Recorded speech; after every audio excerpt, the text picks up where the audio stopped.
So there were lots of games happening in preschool. Those were just two. These were of particular interest to me because they demonstrated what Morwenna Griffiths calls leaky and viscous practices. These reflect individuals' embodiments of practice rather than rigid rules and hierarchies.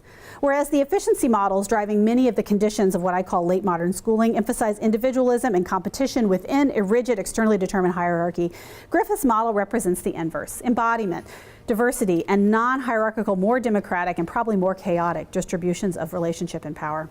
Its boundaries are fluid, and in preschool, practices associated with families leak into practices associated with schools, and also teachers may leak into the domain of children, and children into teachers, while communities and spaces may similarly leak into and across boundaries, rendering them less rigid, more plastic, and perhaps less inflexible in daily practice. Similarly, practices may exhibit viscosity, the slow, sticky, highly situational flow of practice as it responds to internal and external changes.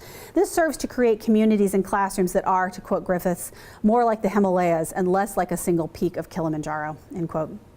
And they may be sites of resistance to surveillance, control, and regulation. It's through leaky and viscous practices that rural communities in general, and rural teachers and children specifically, may navigate and resist the intractable contradictions of contemporary schooling.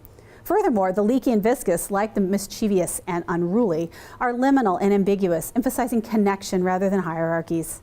Unlike classrooms where teachers and others associate silence, order, and time on task, discrete learning with actual learning, the noise of important games like disordered roadmap of the town itself and the chaos of the naughty child are all leaky, viscous structures that create, as poet Leonard Cohen writes, the cracks in everything. That's how the light gets in. Now, I said I didn't want to wax romantic, and I'm not going to do that. Rural schools, even like NECS, are not exempt from surveillance and control. Like most places where young children spend a lot of time, they're institutional in an increasingly total sense, to the consternation of this ethnographer and others. As Wisconsin's own Beth Grau writes with Fred Walsh, quote, "The nature of children's lives in such institutional spaces are such that they are constantly under the watchful eye of adults. Children are rarely given private places to work and play. Teachers and caregivers are told that they must be able to see all the children all the time. The boundaries of children's experiences are patrolled by adults," end quote. However, as Grau and Walsh go on to observe, children are not without power in these settings. For example, they write, "Kids often do stuff to keep adults at a distance. Stay away from the climbing structure unless you want to hear fart jokes," for example. These tactics may be unruly. As I reflect on months spent observing the gymnastics game and the many participants of the sleeping family game, I recall the many times I had to stop myself from intervening in the midst of the mean and the disruptive, the cruel and the wild and the unsafe that I saw as part of those games. I would look beseechingly at the teachers to stop the activities and alleviate my discomfort. In effect, these games represented the children at their most unruly and me at my most squeamish. The manipulation, exclusion, and exploitation of the gymnastics game was a disruptive aesthetic, as were the activities of the sleeping family. As an observing adult, I felt both the horror of abjection and the ontological insecurity such unruliness promoted. This discomfort was certainly located in my own adult baggage. This is to say, in a cultural investment in the nostalgic project of the innocent, well-mannered, idealized child, and my impossible struggle to reconcile that with the spectacle that important games in preschool present. A rigid hierarchy of control is difficult to enforce in an unruly environment, and it would be undesirable as well. But one informed by leaky, viscous practices may afford a teacher and students the cushion of ambiguity helpful for navigating contradiction. Joya did eventually intervene, breaking up the games, but before doing so, they continued for quite some time. I hesitate to say that Joya allowed the games to continue.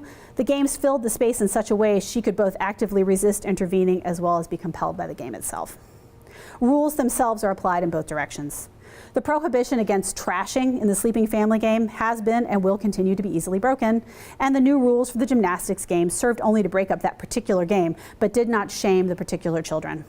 While Joya was charged with safety and surveillance in her role as teacher, the rules were leaky, letting the games go on, giving the children time to develop their mischief before finally breaking up the escalating unruliness, knowing that it would only begin again the next day.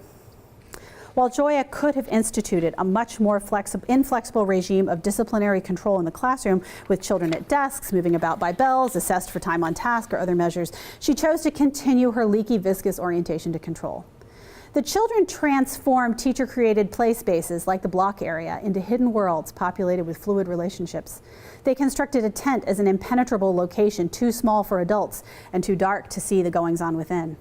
Delia and her friends stealthily took control of a space that was neither official play space nor teacher space and located their resistant mischief in the margins of the classroom out of sight. They also took control of the teacher space by abducting her chair. When the teacher broke up the game and transformed it into something more controllable, Delia found new ways to control and occupy a range of illegal and legal spaces. And the Sleeping Family game rebuilt their tent every single day, fully anticipating its destruction, but reveling in the transitory resistant experience as a product of the now, than a process for later.